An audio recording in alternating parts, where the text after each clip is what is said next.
para começar, eu já quero chamar aqui para chegar com a gente, né, a doutora Melissa Martins, ela que é médica dermatologista e vai falar um pouquinho para a gente das complicações aí desse momento, do estresse e como isso pode se refletir aí na nossa pele, no nosso cabelo. Doutora Melissa, seja bem-vinda. Um prazer. Eu que agradeço. Um prazer te receber aqui no programa Mulher mais uma vez, né? A doutora Melissa sempre participa com a gente aqui e agora a gente se adaptando, né? Essa nova realidade aqui no programa também, fazendo as nossas entrevistas online. Então a doutora Melissa tá lá, tá no consultório e tá conversando com a gente aqui. Então é um prazer, doutora Melissa, te receber mais uma vez. E eu queria já começar falando, a gente está ouvindo muito, né, falar que esse caso de estresse nesse período tem causado em muita gente os reflexos aí na pele. O estresse, ele pode causar queda de cabelo? Laís, muito obrigada por estar participando, né, mais uma vez aqui com você. E sim, hoje em dia é uma queixa muito comum o estresse, a queda de cabelo. Muitas pessoas vêm aqui no consultório ou me procuram perguntando porque está caindo muito cabelo, ou penteiam, ou então passa a mão no cabelo e vem aquela grande quantidade. E isso, o mais comum, esse tipo de queda, a gente chama do eflúvio telógeno. Uma das maiores causas é o estresse, né? E pode ter outros fatores, né? Pode ter anemia, essa dieta que muitas pessoas estão tendo, né? De falta de fruta, verdura, come mais doce, acaba diminuindo as vitaminas e, consequentemente, também ocasionando a queda. Mas do estresse, por que ele ocasiona essa queda?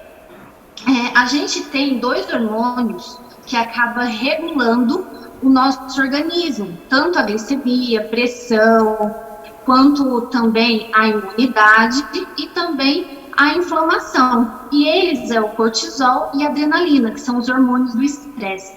Quando eles estão muito elevados, que nem esse período agora, né, da pandemia, ou que tem esse pico muito grande, ou que fica em excesso por muito tempo, começa a ter uma diminuição da irrigação lá do couro cabeludo.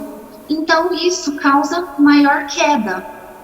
Outro fator também que causa queda, outra causa de queda, é a alopecia areata, que é aquela queda que faz o cabelo cai formando tipo umas áreas redondas no couro cabeludo, nos homens, nas barbas, né? E isso isso é por causa de um processo inflamatório intenso ocasionado pelo estresse. Então, existem vários fatores que estão agora, com essa pandemia, ocasionando essa queda. Inclusive, a da alopecia areata, tem pessoas assim que às vezes demoram para procurar um atendimento e tudo, e chega a perder o cabelo como um todo, não só o cabelo, como os cílios, a sobrancelha e todos os pelos do corpo. Então, a importância de controlar o estresse e também tentar passar por esse período de uma forma mais tranquila.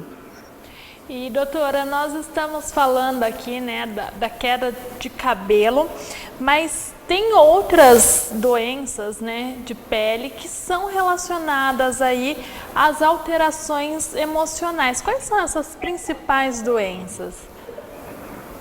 Bom, uma que é mais frequente, né, que ocasiona assim com maior intensidade em crianças e também adultos, é a dermatite atópica, que geralmente são aquelas crianças que têm lesões em dobra ou aquela pele muito seca, que com o estresse piora.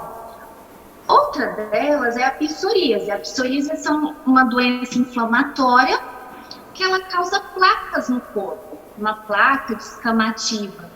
E essas placas têm que ser tratadas, e muitas vezes com o estresse, ele não responde ao tratamento adequado. Então, tanto começa a ter no corpo todo, quanto começa a não responder aos medicamentos. Aí tem que ser trocado, tudo ocasionado pelo estresse. E uma das que todo mundo tem medo é o vitiligo. O vitiligo é uma doença autoimune, ou seja, o corpo vai produzir, devido ao estresse, ele vai atacar o próprio corpo, ou seja, ele ataca as células que produzem melanina. Então, ela não produz e forma uma placa sem cor, branca, que é a doença do Michael Jackson, que todo mundo já conhece.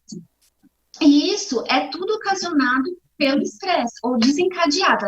A pessoa pode ter uma genética, mas o grande desencadeante é o estresse. E uma mais frequente, que muita gente tem, é a dermatocompulsão. O que é a dermatocompulsão? É o fator da pessoa o fato da pessoa estar ansiosa, estressada, começa a roer unha.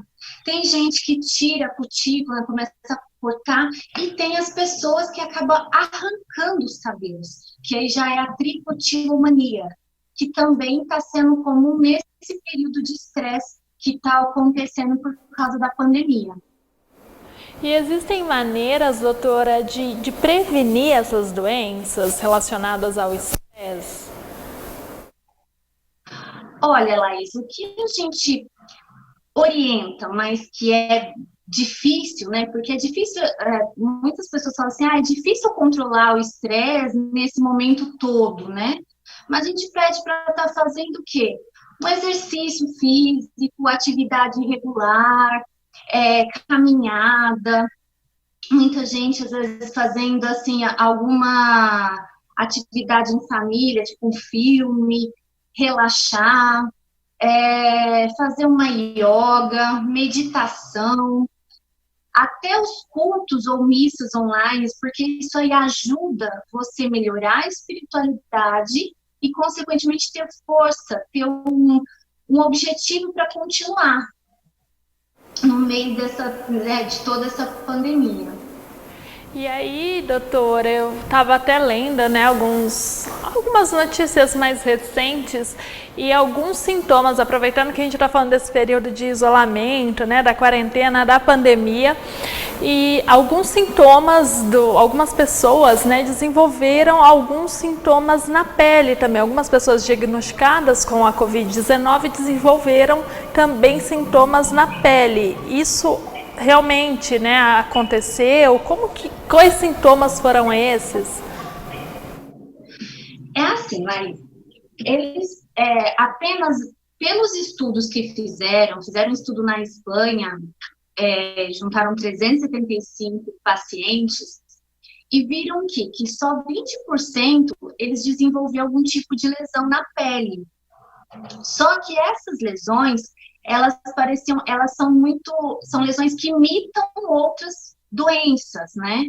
E o que foi visto mais frequente em relação à Covid é uma coceira, um prurido em todo o corpo. E esse prurido é um prurido que não é um prurido igual da alergia, não é um prurido igual a pessoa toma banho e fica aquela coceira intensa e você toma o antialérgico e melhora. Não, ele não melhora com antialérgico, antistamínico, então é um prurido que permanece, é intenso. Só que, geralmente, esse pode vir um pouquinho antes da pessoa se manifestar com a febre, a tosse seca, o problema intestinais, que pode ser comum na Covid. Mas a maioria desenvolve logo depois dos sintomas. Em 7 a 10 dias vai diminuindo e vai sumindo.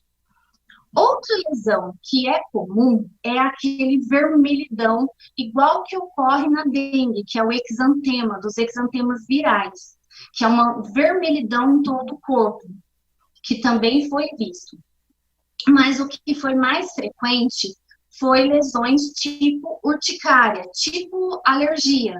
E aí eles não sabem ao certo se essas lesões são lesões que foram devido ao Covid mesmo, ou se foi lesões devido à grande quantidade de medicamentos, né, que a pessoa, quando está com Covid, ela começa, é introduzido a ela, porque é introduzido antibiótico, a hidroxicloroquina, a ivermectina, e isso pode ocasionar a urticária ao medicamento, né, fazendo aquelas placas que todo mundo ou já teve, ou conhece alguém que já teve, aquelas placas inchadas no corpo todo, né.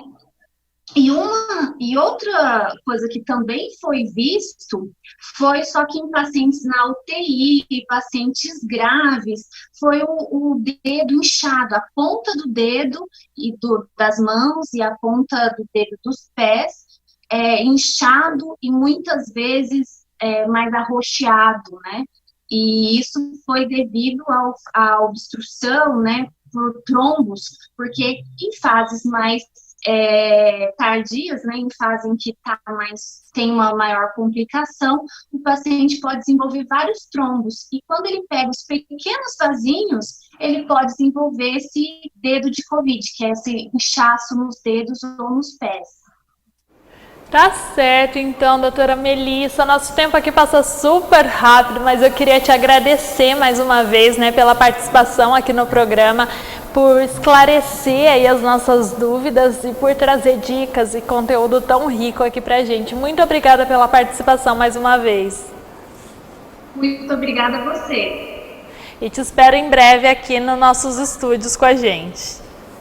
Ah, sim, se Deus quiser, tudo isso vai passar. Sim, muito obrigada, Melissa.